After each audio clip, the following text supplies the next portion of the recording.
अहले सुन्नत के इमाम है, नाम उनका इमाम आजम है। इमाम आजम कहा जाता है, नुमान बिन साबित उनका नाम है, अबू हनीफा के नाम से मशहूर, शागिर्द है मेरे इमाम के। 2 साल नौकरी की है उन्होंने मेरे से इमाम की। उनके शागिर्द है मालिक, ये अबू हनीफा के शागिर्द थे, यानी कि मेरे मौला सादिक के शागिर्द थे। फिर उनके शागिर्द हैं शाफई, फिर शाफई के शागिर्द हैं अहमद बिन हंबल, यानी कि मुसलमानों के इमाम या मेरा इमाम का शागिर्द है, या शागिर्द का शागिर्द है, या शागिर्द के शागिर्द का शागिर्द है। इनमें से एक इमाम है इमाम मालिक, जो हाथ खोल के नमाज पढ़ते थे। आज भी इमाम मालिक के मानने वाले ज्यादा सऊदी अरब में पाए जाते हैं। ये हाथ खोल के नमाज पढ़ते। किसी ने पूछा था कि बाकी 3 आइमा हाथ बांध के पढ़ते हैं, आप हाथ खोल के क्यों पढ़ते हैं? जवाब में पूरी तारीख बंद है, अगर कोई समझ सके। उन्होंने कहा मैं हाथ खोल के इसलिए पढ़ता हूं, उनका ताल्लुक कूफे से है, मेरा मदीने से है। हाय हाय हाय, मैंने जिंदगी मदीने में गुजारी, मेरे आबाओ अजदाद ने रसूल को देखा हुआ, हमने नबी को सिवाय हाथ खोल के कभी नमाज पढ़ते देखा ही नहीं।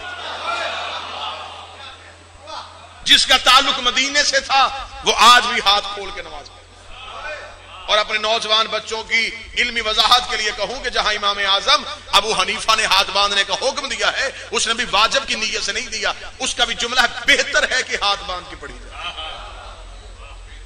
अब या तो वो इमाम का शागिर्द, या शागिर्द का शागिर्द, या शागिर्द का शागिर्द। फिर आज पहला सवाल मेरी कौम के बच्चों के जहन में ये आएगा, जिनकी हिस्ट्री से ज्यादा वाबस्तगी नहीं, कि जब वो इमाम का शागिर्द था तो फिर उसने इमाम के मुकाबले में फिका क्यों बनाया? ये सवाल फौरन जहन में आएगा या नहीं? अगर आप कहें तो मैं तारीखी मामला से पर्दा उठाऊं। इमाम का जब दर्स लगता था ना, जब इमाम पढ़ाते थे, तो जब इमाम पढ़ाते थे तो इमाम की शर्त थी कि मुझसे इल्म हासिल करने के लिए मुसलमान होना जरूरी नहीं। ये शर्त थी इमाम ने कहा कि ऐलान करवा दो, कलमा बेशक ना पढ़े, इल्म सीखे। और अगर आपके मजमे को जगाने के लिए मैं जुमला कहूं, जो शर्त इमाम ने लगाई थी वही शर्त आज मजलिस हुसैन में है। यहां भी कोई शर्त नहीं है कि मुसलमान हो तो जिक्र हुसैन हो, हिंदू हो फिर भी आओ, ईसाई हो फिर भी आओ। इमाम ने कहा था हमसे सीखने के लिए कलमा शर्त नहीं। यकीनन ये बात बड़ी चौंका देने वाली थी। सामने बैठे हुए इमाम के एक शागिर्द ने कहा जब पढ़ाना ही है तो फिर कलमा भी पढ़वाइए। इमाम ने फरमाया कलमा इसलिए नहीं पढ़वाएंगे, जैसे जैसे दुनिया इल्म के करीब आएगी वैसे वैसे अहले बैत के करीब आएगी।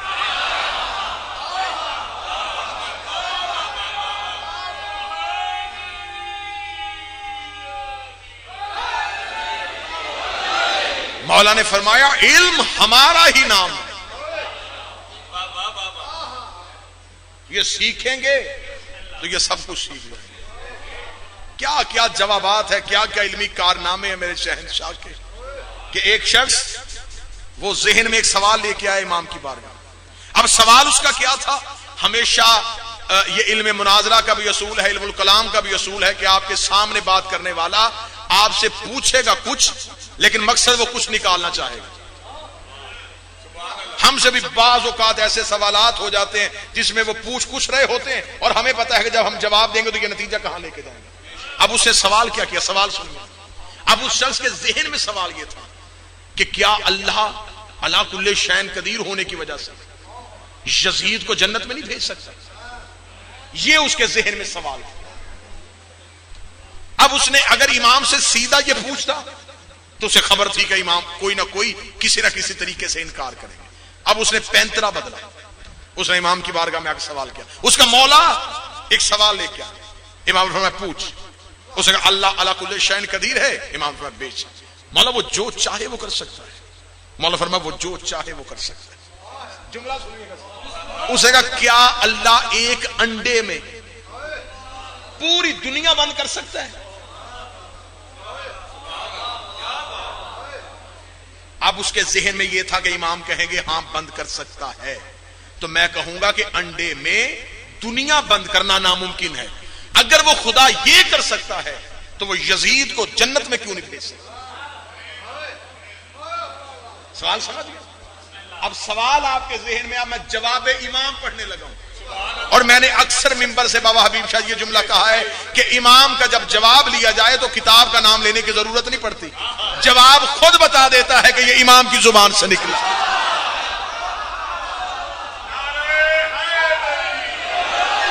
क्योंकि इमाम का कलाम कलामों का इमाम होता है। और दुआ फरमाइए, पीर आफ्ताब से दुआ फरमाइएगा। उसने कहा कि क्या अल्लाह दुनिया अंडे में बंद कर सकता है? इमाम मुस्कुराए।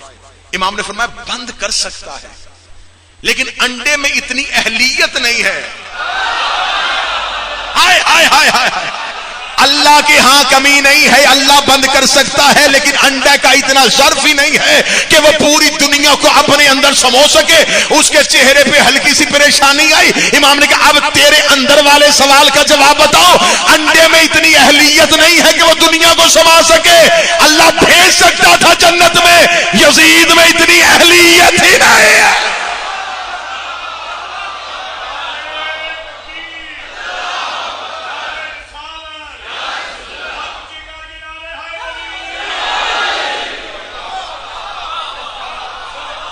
मौला हुसैन, ये है जवाब इमाम। जरूरत क्यों महसूस?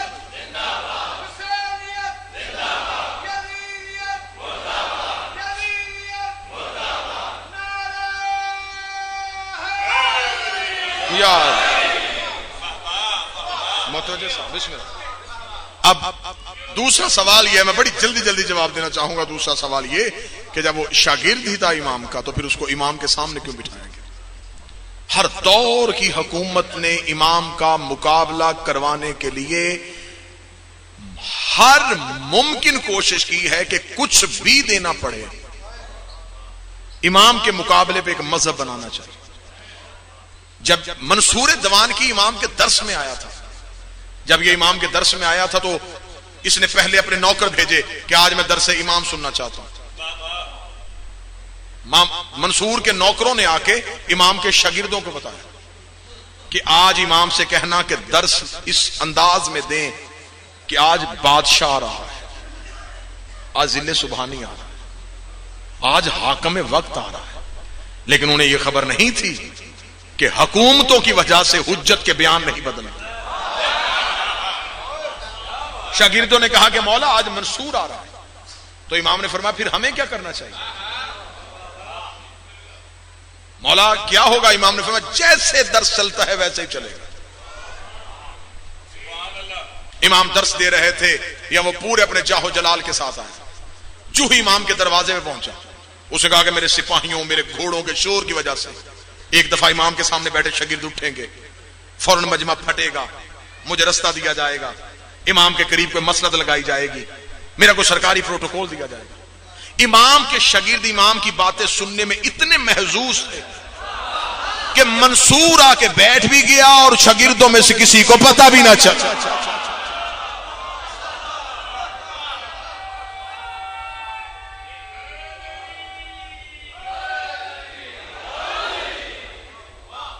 थोड़ी देर मंसूर ने दर्स सुना, और दर्स सुनने के बाद मंसूर ने इमाम से सवाल किया। उसने कहा ऐ फर्जंदे रसूल, मैं हाकिम वक्त हूं,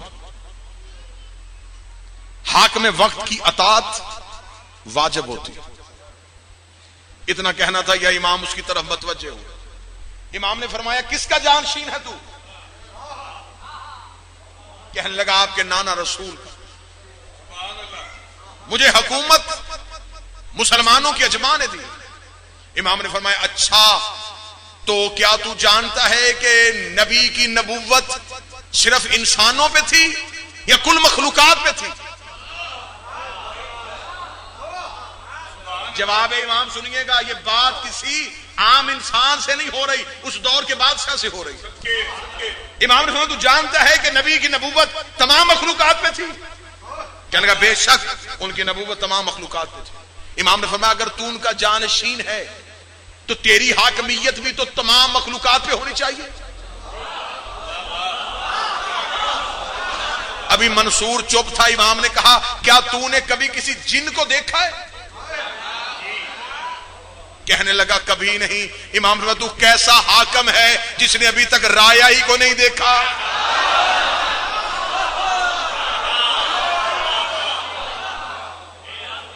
क्या तूने कभी किसी फरिश्ते को देखा है? तू कैसा हाकम है, तू अपनी राया से वाकिफ नहीं। इतना कहना था, या भरी महफिल से शागिर्दों से मुस्कुराने की आवाजें। मंसूर ने अपनी खजालत को, शर्मिंदगी को छुपाते हुए कहा, ऐ फर्जंदे रसूल, तो क्या आप जिन्नात और मलाइका को देखते हैं? इतना कहना था, इमाम के चेहरे पे अली वाला जलाल का आना था, या इमाम ने सामने बैठे हुए शागिर्दों को यूं हाथ का इशारा किया, हाथ का इशारा करना था, या 70,000 जिन और 30,000 फरिश्ते इमाम की महफिल से उठ के खड़े हो गए। इमाम ने कहा बोल के बताओ मखलूक कौन कौन सी है? उन्होंने कहा हमारा ताल्लुक जिन्नात से है। उन्होंने कहा हमारा ताल्लुक मलाइका से है। इमाम ने कहा मेरी महफिल में क्या करने आए हो? फरमाया तेरी विलायत का इकरार करने के लिए।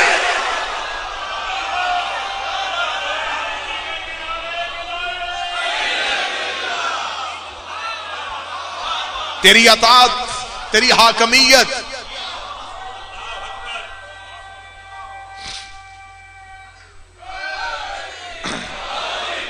तेरे तसल्लुत को मानने के लिए।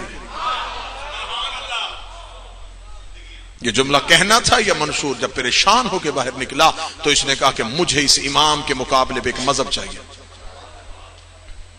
उन्होंने कहा बाहर से तो कोई आ नहीं सकता, इसके शागिर्दों में से किसी को उठाना पड़ेगा। फिर एक शागिर्द को उठाया गया, और ये बातें तारीखी हकायक है, इनसे हम मुंह नहीं फेर सकते, रूगिरदानी नहीं कर सकते।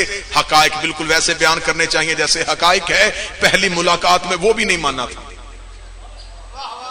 उसने भी कहा कि मेरा इल्मी कद इतना नहीं है कि मैं इमाम के मुकाबले में फिका तरतीब दूं। फिर उसको इतने ओहदों की पेशकश की गई, और कुछ ऐसी पेशकश की गई जिसकी बुनियाद पे उसने ये हामी भरी कि मैं इमाम के मुकाबले पे एक फिका तरतीब दे दूंगा। जब उसने इमाम के मुकाबले में फिका तरतीब देने का सोचा तो हुकूमत ने ऐलान कर दिया कि आज के बाद दरबार में भी इल्मी मसाइल बताए जाएंगे। कौन बताएगा? हाकिम ने कहा मैं नहीं बताऊंगा। एक ऐसा शख्स हमारे दरमियान है जिसकी इल्मी खिदमात का हमें अंदाजा ही नहीं था। कुछ लोग ऐसे होते हैं जिनकी काबिलियत नहीं होती, उन्हें प्रोपेगेंडे से मशहूर किया जाता है। इसकी काबिलियत को पहले मुख्तलिफ प्रोपेगेंडों से मशहूर किया गया, फिर उसे दरबार में एक आला कुर्सी देके बिठा दिया गया कि दरबार में जो सवाल पूछेगा ये उसका जवाब देगा, और जब इससे कोई जवाब देके जाएगा उसे जाते हुए हुकूमत की तरफ से एक दिरहम इनाम दिया जाएगा। भूख का जमाना था, लोग गुर्बत की जिंदगी गुजार रहे थे, लोगों का रुख दौलत के पुजारी और हवस परस्तों का रुख दरबार की तरफ हो गया।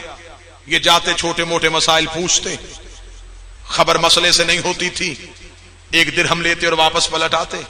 मौला का एक नौकर है शाम, उसने आके मालिक को इतला दी। मौला हुकूमत ने तो खजाना बांटना शुरू कर दिया है।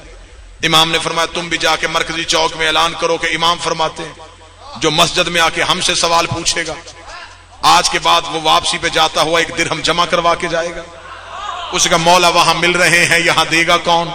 इमाम ने कहा हिकमत इमाम पे सवाल नहीं करते। अगले दिन मंजर ही तब्दील हो गया, लोग दरबार में जाते, दिरहम लेते, सीधे इमाम की बारगाह में जमा करवा के दे, अब तू बता सच क्या है?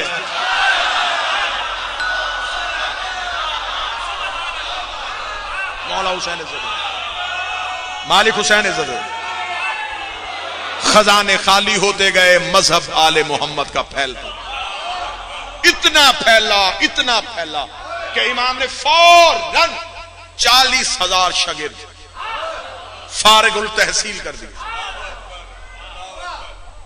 पहली इमाम की खेप जो शागिर्दों की जफर भाई इमाम के मदरसे से फारग हुई, उनकी तादाद तारीख ने 40,000 लिखी।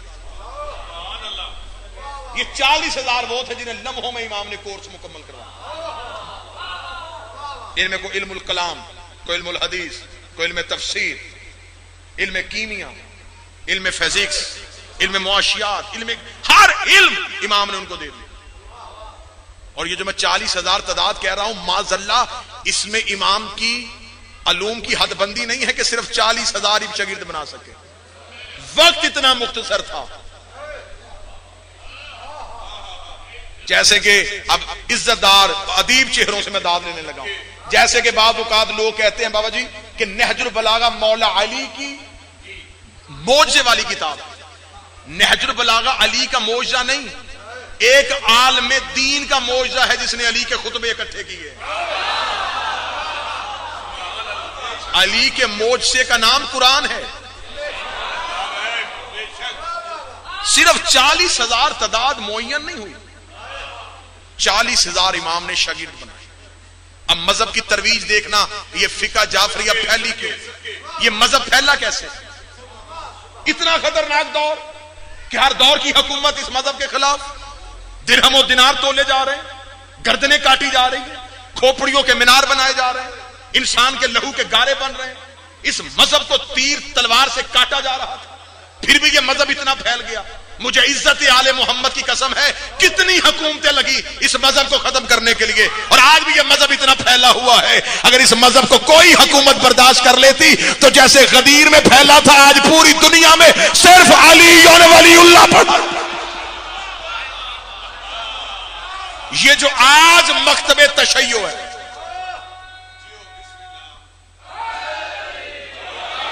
ये जो आज मजहब है, ये पाबंदियों वाला मजहब है।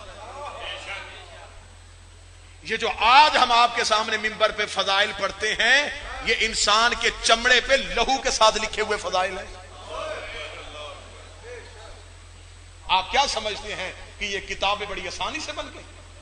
मेरा सलाम उन शख्सियात को जिन्होंने अपने लहू से किताबें लिखी, जिन्होंने नस्ल दर नस्ल कट कट के अहदीस मासूमीन पहुंचा। 40,000 देख, अब बताने लगा ये मजहब कैसे फैला। पहली खेप कितनी निकली? 40,000 शागिर्दों को इमाम ने जब इल्म दे दिया, इमाम ने कहा मैंने तुम्हें सिखाया है, एक शर्त है मेरी। मौला वो क्या? फरमाया अब घरों में ना जाना। मौला फिर कहां जाएं? फरमाया मैंने तुम्हारे सीने में इल्म भरा है, घरों में रहने के लिए भरा है, फैल जाओ दुनिया में।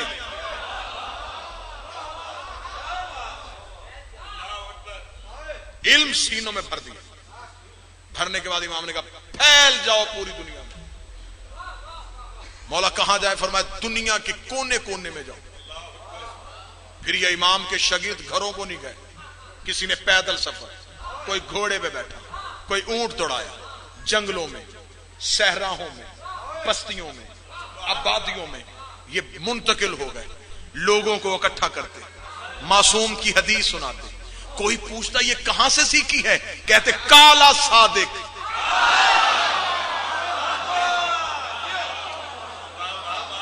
नाम नहीं लेते थे, नाम नहीं लेते थे। अगर कहते काला जाफर तो फौरन सामने बैठा हुआ कहता अच्छा, तो रसूल के बेटे के शागिर्द हो, या कत्ल कर दिए जाते या मार दिए जाते। हदीस कहने के बाद कहते काला सादिक। एक सच्चे ने कहा, एक सच्चे ने कहा, एक सच्चे ने कहा। 40,000 ने काला सादिक कहा। 2 साल बाद 4 लाख बंदा कह रहा था काला सादिक, काला सादिक, काला सादिक। मजहब पूरी दुनिया में फैल गया।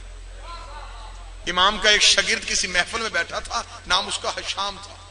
उस महफिल में इमाम पे एतराज किया गया कि इमाम की जरूरत नहीं है मजहब में।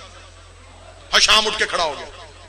उसे फौरन महफिल में खड़े हुए उस शख्स से कहा, उसे कहा तेरे पास 2 हाथ, 2 आंखें, 2 पांव ये हैं, तू हर वक्त हाथ उठाता है? कहने लगा नहीं। कब उठाता है? उसे कहा जब मेरा दिल चाहे। उसे कहा हर तरफ देखता है? उसे कहा नहीं। किधर देखता है? उसे कहा जिधर मेरा दिल चाहे। उसे कहा हर तरफ मुंह करके चला जाता है? कहने लगा नहीं। कहां जाता है? उसे कहा जहां मेरा दिल चाहे। उसे कहा अल्लाह ने तेरे अंदर, तेरे दिल को तेरा इमाम बनाया हुआ।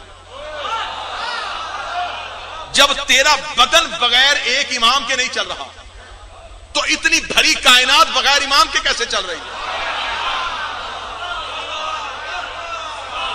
ये जवाब दिया। अब आज के दौर के शियों के लिए एक मसला बताने लगा हूं। जवाब दिया पीर हबीब शाह जी, मजमे में सकूत तारी हो गया, किसी के पास इस जवाब की रद्द नहीं थी। इसने घोड़ा दौड़ाया, इमाम की बारगाह में आया, घोड़ा बांधा, सांस फूला हुआ दौड़ा, कदम हो गया, मौला आज मैं तेरी वकालत करके आया, मौला आज जीने का मकसद पूरा हो गया, मालिक आज सुरखरू हो गया, मौला एक ऐसी महफिल में था जहां तेरे दुश्मन थे, मालिक उन्होंने सवाल किया, मैंने जवाब दिया। मौला कैसा जवाब था? इमाम मुस्कुराए, उसके सर पे हाथ रखा। इमाम ने फरमाया ये जवाब तूने कहां से पढ़ा था? मौला कहीं से नहीं। किससे सुना था? मौला कहीं से नहीं सुना था। इमाम ने फरमाया तूने फिर बताया कैसे? उसने कहा मौला जब उसने आपके खिलाफ बात की बस मुझसे बर्दाश्त नहीं हुआ, मेरे जिस्म में बिजली की सी झटक हुई, मैं उठ के खड़ा हो गया, बस मौला मेरा उठना था, जवाब खुद ब खुद जुबान से जारी हो गया, मौला खुद ब खुद मैंने बोलना शुरू कर दिया। इमाम ने हशाम का माथा चूम के कहा जब भी हमारा शिया दुश्मनों के दरमियान हमारी मोहब्बत में तड़प के उठता है